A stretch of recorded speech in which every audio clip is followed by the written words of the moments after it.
Welcome to the Fish Bowl, right, everybody? My name is Chief here, and joining me today is Juicy. We're doing our Louisiana Ragin Cajuns softball Sunbelt Conference tournament preview and the Louisiana Ragin Cajun baseball preview as they take on Georgia Southern in their upcoming series. Without further ado today, let me introduce you, everybody, to my co-host here, Juicy. How you doing today, Juicy? Oh, I'm good, man. How are you?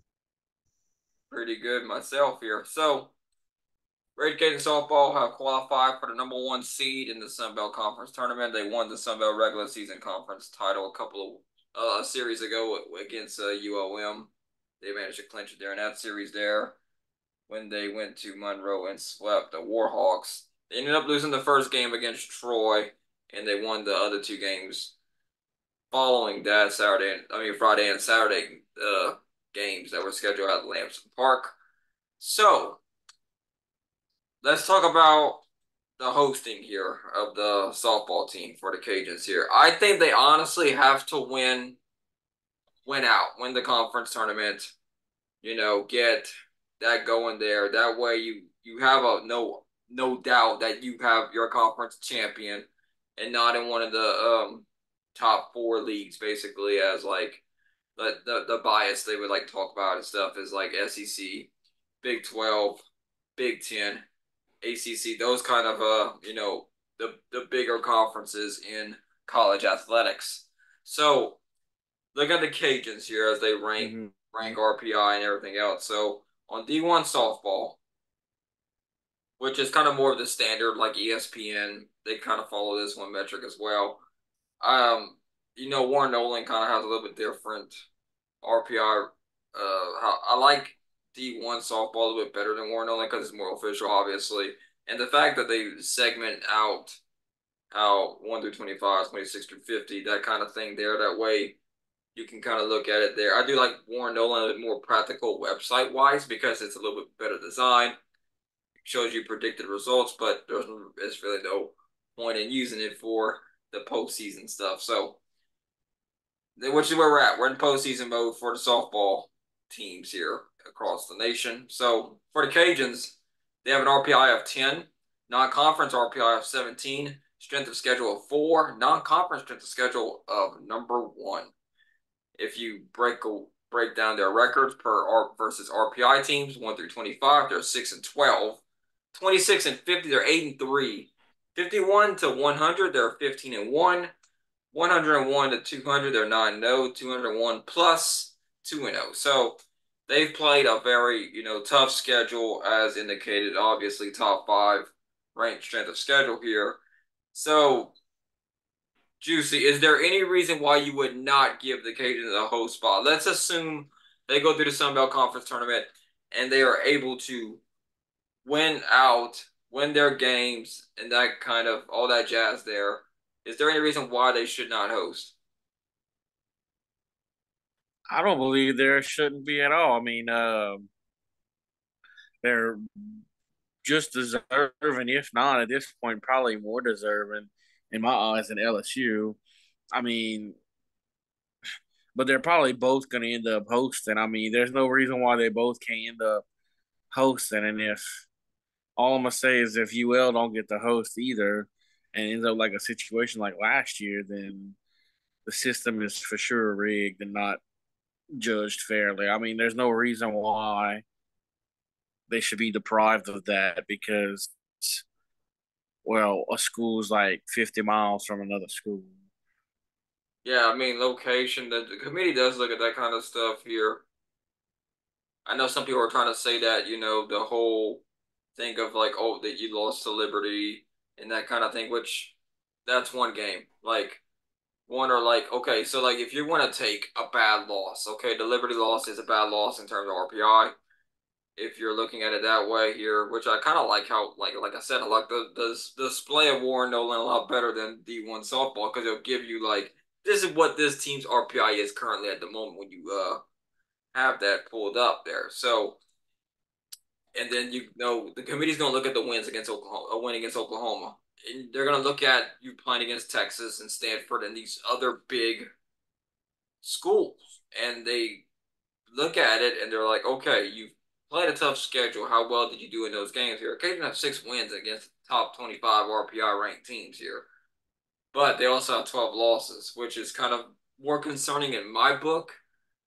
Other than like it tells more of the story how well you played against a top 25 ranked schedule. But if you look at it, they played three of the top five ranked RPI teams in the entire country. So it's kind of hard to say that you know, they shouldn't deserve to host. I think the Cajuns, if they win through the Sunbelt Conference tournament, they should easily host. They're going to get a couple of good games probably in there somewhere along the line here. Warren Nolan's got their live RPI at 12, whereas, like that's a little bit like a two positional difference here. They're going to be on the road at San Marcos. That's where the Sunbelt tournament's happening at. So they are patiently awaiting the winner of Southern Miss and James Madison, depending on who wins that one there, which is going to be starting tomorrow, May 8th on Wednesday. They're either going to play number 8 seed James Madison or number 9 seed Southern Miss. Regardless who wins that game, I think the Cajuns will take the victory over either one of them in that game 3 at 10 a.m. in the morning on Thursday, May 9th. So if the Cajuns do win that one, they will advance. This is game 3. It would bring you to the semifinals, where you wait the winner of game 4, which is between Coastal Carolina and Troy.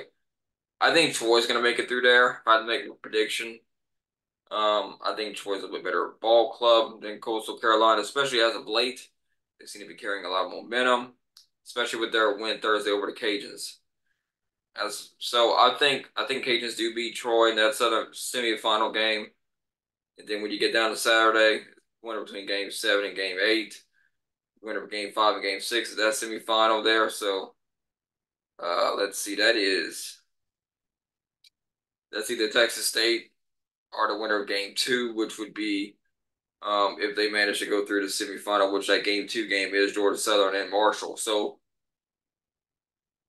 I think Texas State ends up meeting up with the Cajuns in the final, and I think Cajuns end up taking the. I think Cajuns sweep through the whole thing. They've only lost 2 Sunbelt games, so it would be Yeah, very I hard don't see why pressed to. they. It would be very hard pressed for me to pick against the Cajuns when they obviously have had such great success during the conference season. Now there is no double elimination. It's just single. It's a straight shot. If you lose game 3, you're done. It's just you just have to win. So whoever's the most consistent during this run here is going to really pay dividends for themselves here. Now, what if the Cajuns do stumble? Let's say if they lose. I mean, let's say if they lost. I don't Like see them worst, the losing. worst. Yeah, okay. Let's say worst case scenario for the Cajuns. All right, in terms of hosting and everything else. Let's say they lose that game 3 against either James Madison or Southern Miss, and they're eliminated from the Sun Belt Conference tournament. Do they still host? What you think, Juicy? Wait, repeat that about. It cut out on me. Repeat that last. That part. Okay, so worst case scenario, the Cajuns lose their first game of the Sun Belt Conference tournament. Do you think they still are a regional host for the NCAA tournament? Uh, I think they should. I mean, it's the NCAA, the selection committees let teams let teams like that host in the past. They lose their first game, they still host. I mean, UL's been like, I mean, when I talk about some one school who has like a lucky year, I mean, this is a UL team that's pretty dominant in softball every year. So I mean, I don't see why they shouldn't still host even if they lose. Now, their case, I guess, wouldn't be as convincing, but I say let them host still. Yeah, I think that's the better way of doing it there.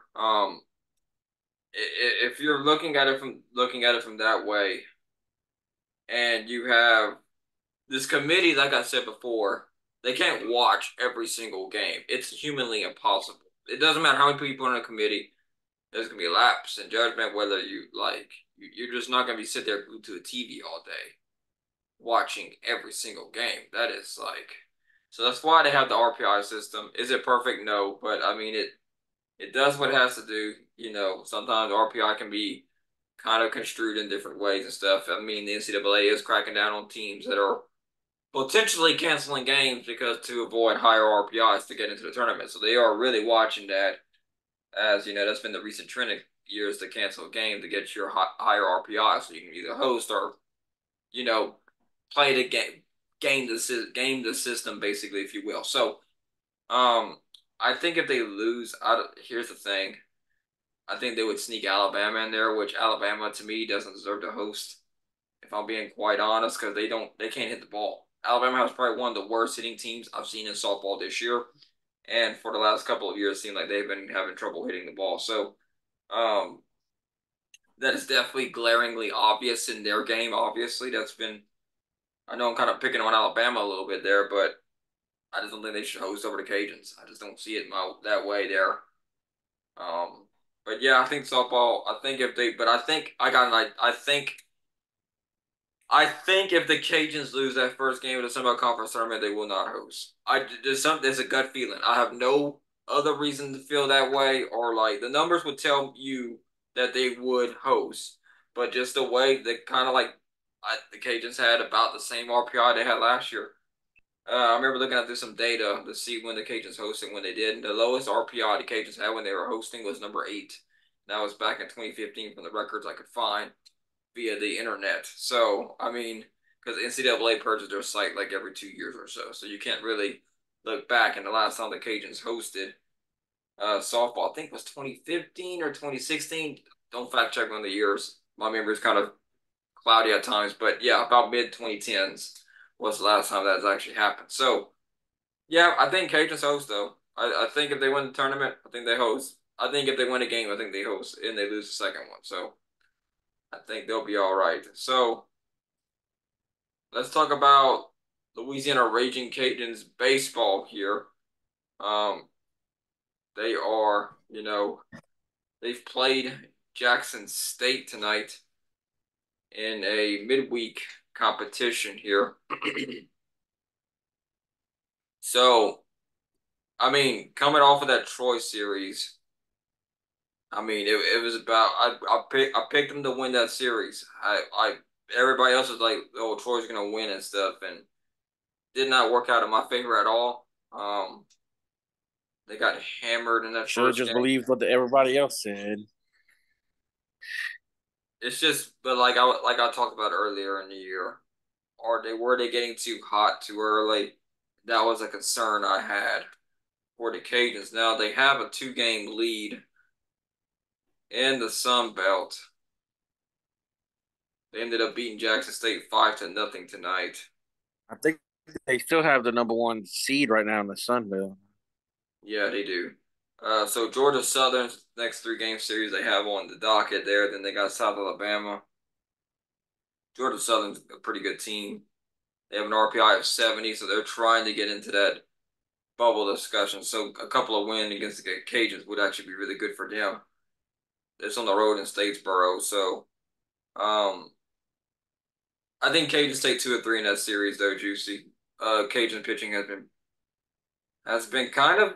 I, I'm going to come out and say it. I haven't been impressed with the pitching as of late for the Cajuns here. They've last three of the last 4 games, the Cajuns have given up 7 runs or more in their last 4 games prior to tonight against Jackson State. You look at They're Troy, so like 7, 16, then 8, then 13. That's not going to win you many games if the bats ain't coming alive. So I mean, pitching needs to get back on they're the horse. What their you think? their pitching's been kind of suspect here, and nothing could go right for them. Especially Friday night when they got smacked around really good. The pitching they couldn't locate or have no control or nothing. Everything was just beach balls to Troy apparently. Yeah, I mean, Troy jumped on them for a 6-2 lead after the second inning. So I mean, it's really hard to win games when you're giving up 13 hits in a ball game. It's not like Troy didn't stop hitting the ball that Saturday game either. They hit the ball 10 times, they had 10 hits. Then Troy, Sunday 13 hits. Luckily, the Cajuns had 19 hits on 14 runs. Troy scored 6 runs in the ninth, so the Troy has a very high-powered offense, so they could definitely get it done. But I think 2 of 3 against Georgia Southern. What you think of Juicy? I'm thinking the same thing. I think they'll bounce back, take 2 out of 3. As far as like standings go, I'm gonna look at the predictor on Warren Nolan because I kind of love what it does here. That I wonder if it's got Troy taking it. Okay, so it's got Troy finishing. Man, it's got Troy losing 3 more games in the Sunbelt. Interesting. Uh, interesting. Cajuns currently have a 2 game lead. It's got them finishing with a 3 game lead over Southern Miss. It's got Southern Miss picking up some wins there, so that's interesting. I mean, it's fun to predict things like but I don't see Troy giving up that second spot in the Sun Belt to Southern Miss, though. I think Troy will do what they got to do there. Right now, Sun Belt's conference RPI is at 5, even though I do think Sun Belt is probably a top 4 conference in You open that baseball door. this year. Um, let's see what it has. So Troy, looking at their schedule up ahead here, they have Alabama right now. They're in the top of the ninth, trailing that one. And they got Texas State and James Madison. So that predictor's got them losing one of these series. So I don't know. It would probably be the James Madison series if I had to predict one that they would possibly lose. I think they would beat Texas State. But this is the Sun Belt, so it is what it is. I mean, it'll be a very interesting one to see what's going to happen there. But yeah, basically the major publications have the Cajuns going to Texas A&M in that regional as a 2 seed. So we'll see what happens though. Um, I've seen another one where they College Sports Madness had them going to Clemson. So but yeah, that stuff's all over the place. I don't really have a good inkling. I know the Cajuns will probably make it. I just don't know where they would be going. I don't have it.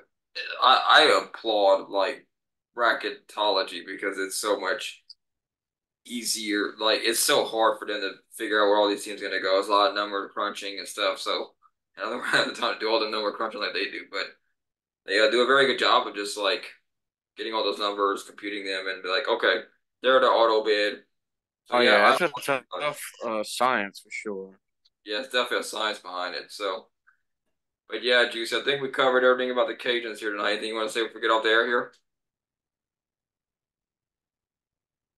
I think I'm good.